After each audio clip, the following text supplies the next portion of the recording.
And I got to say, they're one of the most loyal fan bases out there because, man, they're like the girlfriend that keeps getting beat up and keeps coming back. And I'm happy that they're finally getting wins that matter and that can show them that, hey, we can do this for you as a team, like to their fan base. So, I mean, I'm happy he's got a team he can have faith in now because his tune changed a whole 4 weeks ago, man. Before it was about cake and Matt Patricia can keep his job, and that's transformed into having faith of keeping up with the rest of the division. I feel bad for JB because you put it perfectly, Jay. I feel like they're in Green Bay shoes last year. Yeah, it's got that feel just with how many offensive coordinators. The offense still isn't working. Yeah. Offensive players now are pissed and bitching publicly about what's going on with the none of this is pointing in the right direction. And I'm not saying that to be like disparaging towards that. It's just from our own experience as fans, what we just went through. It's almost like deja vu, just in purple and gold. It kind of funny in some ways. Yeah, a little bit. I mean, I still think the Vikings are still a tough defense. They still got cooked, and they still keep themselves in games. But, man, I mean, we won them, Jay, when Kirk Cousins was signed last year, and especially for the way that the Vikings signed him in 100% guarantee. They literally handcuffed themselves. I mean, if I was the Vikings and they come out and they only win 6-7 games, I clean Zimmer out. I clean Spielman out. Bring in a whole new coaching staff and keep the players that are there, but get rid of Kirk. Take the $29 million cap hit. Just bite the bullet and take a rookie in the draft, like you said, so you're playing on that rookie contract. Man, and then Diggs' contract frees up more money, so then that way maybe they'll be able to bring in another weapon, but you can also draft one. But still, I feel bad for JB because, yeah, it's like it's watching us from across the river on how we were last year. Austin, hey, you know what? They're flying as much high. As everyone rags up. Huh? They're flying high, the Bears are, man. But I'm telling you, that defense is they're all so infatuated with how great that defense is they're blind to the fact that you can't lean on it the way that they need to lean on it and sustain a winning season and expect results. I don't think they'll be able to put up. I don't think they'll be able to put up stats like they did last year. That defense seems like it's a lot better than last year, but they don't want to see what two other fan bases already know about Ha Clinton Dix. This is exactly what he did for the Packers for 5 years. Every time that somebody would try to tell you that the tape tells you he's out of position, he's not that, he would have these plays in these games like he had last time, and everybody would be like, rah, rah, rah, and in the end, it was more of the bad than it was the good. And so he's not doing to them any different. And I don't want to hear about that excuse that he's on a better team. Like, it does. Other players can't make up for you blowing cover 3, which is exactly what he did to make that first interception, to be doubled up on a guy where he was lined up on the complete opposite side of the field. And all of a sudden he's on the slot guy. Yeah, tell me that's not being out of position. But he made the pick, right? So it don't matter. Except for if the quarterback would have actually looked to the position, he had a streaking wide receiver right there, like mostly happened to him as a Packer. So, like, you can get enamored with the big plays and all that and do just like us Packer fans did for years and ignore the gaping hole that he left there that could have been exploited and will sooner or later, when teams start picking up that on film, they'll start finding where Ha wanders to and then look into the void from where he came from. And that's so, Khalil Mack and all that ain't going to make the difference for the gaping holes he leaves down the field later. So this is exactly, in Dennis Green's words, Ha Clinton Dix is who we thought he was. Period. Yeah, I mean, my opinion will never change on him. He's a guy that will show up and make those interceptions out of place, like you said, but then will disappear when it matters most. In the same game where he had the 2 picks, he had 4 or 5 missed tackles. That's what it comes down to, and that's what kept the Redskins in that game before their defense had to take over, like last year. The defense had to save Mitch's butt how many times. And I wasn't, and to Austin's defense, I really, and I agree with him on this, I wasn't trying to compare Mitch to Rex Grossman. I'm just saying in that spot. I feel Chase Daniel is the better QB because he can run it efficiently. It opens up the full playbook. You have more availability to do it, to do what you want, instead of defenses being like, hey, Mitch is back in.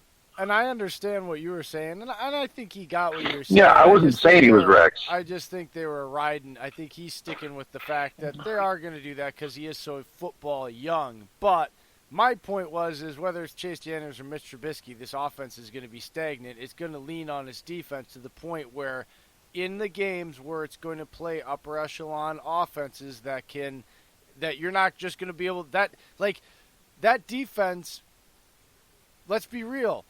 It got stymied in week 1 last year and gave up 20 straight points to an offense that wasn't that good with Aaron Rodgers, and he was on a freshly broken freaking leg. So, it can get gassed and gashed. He got stuck on the 30-point thing, but they could give up 400 yards and only give up 25 points and lose 20-25 or 23-20. They don't necessarily have to give up the points, but it's the yardage and the time and the possession that ends up being a problem for the defense. It gets gassed and can't stop them. It doesn't have a pass rush, and then teams just control them at the end. And the 30-point thing was just part of the statistics. It's not what I believe. I don't think this defense is going to give up 30 points consistently, but I still think that it will get gassed and it will lose games because it's gassed, just like it did last year in a couple of occasions. This offense is just stagnant, man. Just either quarterback, it's stagnant, and it's going to lean on a defense and put too much pressure, and the defense, it's not the same, and it's already had injuries, and so they were very healthy on top of everything last year too, and people forget that. So, no, I'm right there with you. I wasn't trying to bring up old memories for Packers fans on that from 2016 season, but I just feel the way the schedule's set up, I feel the Packers are going to be 9-5. I feel, I'm sorry, 9-6, or say 10-5. I feel the Lions will be with that tie, 1 win lower than the Packers wherever they're at, and I feel like Packers will beat them and knock the Lions out of the playoffs by barely losing to the Bears earlier in the season, stuff like that. It's just too deja vu for me. Yeah, I could see that happening. But, boy, it is getting late. We should wrap this thing up since we're the only 2 left standing anyway. But you know what that means, Dave. That means it's time. You're not going to hang up now and go to bed? No, that's not it.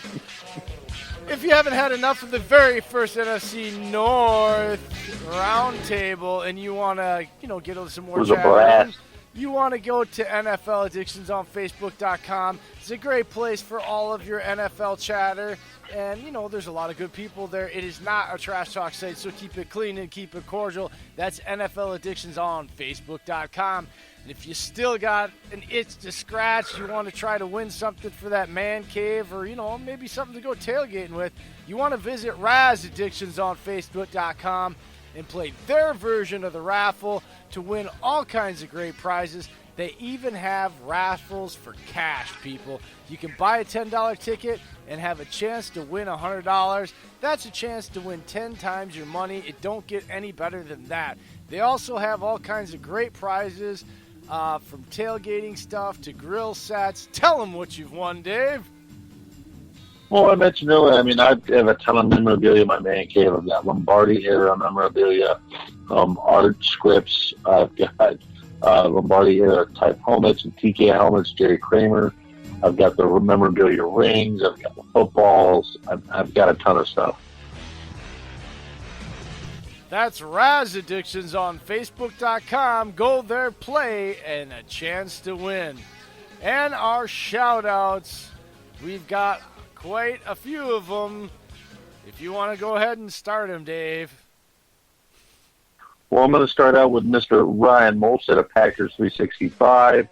Has our own post-game segment show. Man, if you want to, go ahead and check him out, guys. He covers everything. Covers all podcasts, listens to it. If you don't think he doesn't listen, he does. Moving on to Julie Voigt at PFG Live, writer for Archer Football, All Ladies Writing Team. Check it out. Then Parker Mose at DieHardPackerFan.com, up-and-coming writer. Knows his stuff, folks. Go ahead and check him out on at Diehard Packer Fan at Twitter, and also at Parker Mose for Twitter. And last but not least, PackToTheFuture.com. It's at PackToTheFuture for Twitter. Has us featured under the podcast, but they have a ton of stuff for entertainment purposes on the media. Also, you can buy and sell tickets on there. Ton of stuff to do on that site, guys. Go ahead and check it out. Well, and last but not least, we want to give a shout out and tell everybody you want to follow Monty and go look and check out his show. It's on 11 o'clock right after the Fantasy Files from 9:30 to around quarter to 11 with the Dylan Busby. That's at MontyJP231 on Twitter. It's the Full Monty Football Show. He's great. All the guys he works with are great. He's a great part of our social media family and support group. So you want to go out there and follow Monty. That's Monty. It's at MontyJP231. And go to Nuts and Bolts Sports, Blog Talk Radio. Listen to the Full Monty Football Show. Thanks a lot, folks. Thanks, Dave. Thanks to JB, Julius, and Austin. Thank you to all the gentlemen on today. You guys did great. It was a lot of fun. We look forward to doing it in 4 weeks. We hope you guys had fun listening. I know it's a long show, but we covered a lot. If you didn't listen live, you want to get on here, download us, follow, like, and share us. We're on iTunes, Spotify, iHeartRadio, all the platforms. Look us up on Spreaker.com/First and Goal to find our page. Follow us there also. We love you guys. Thank you very much. And actually, it's Wednesday, so we'll be on tomorrow because we have a special guest for our Dallas Cowboys matchup show at about 10 p.m. And who's our guest tomorrow, Dave? We have Cowboys fans, Greg, coming on. He's a big person in the sportsnutsandbolts.com along with Monty. And, folks, he has a huge following of 17,000 followers. He knows his stuff. He is very passionate about his Cowboys. I cannot wait. Yeah, I can't wait. And that is 10 p.m. tomorrow night, right? Yep. Eastern time, and that's 8 p.m. Mountain time. That's where he is. Tune in right here with us. Thanks a lot, folks. And again, thanks to all the guys that participated in the round table. And thanks, Dave. You're awesome, my man. We'll see you tomorrow. I try. Oh, it's so great. Go Pack Go. Go Pack Go, folks.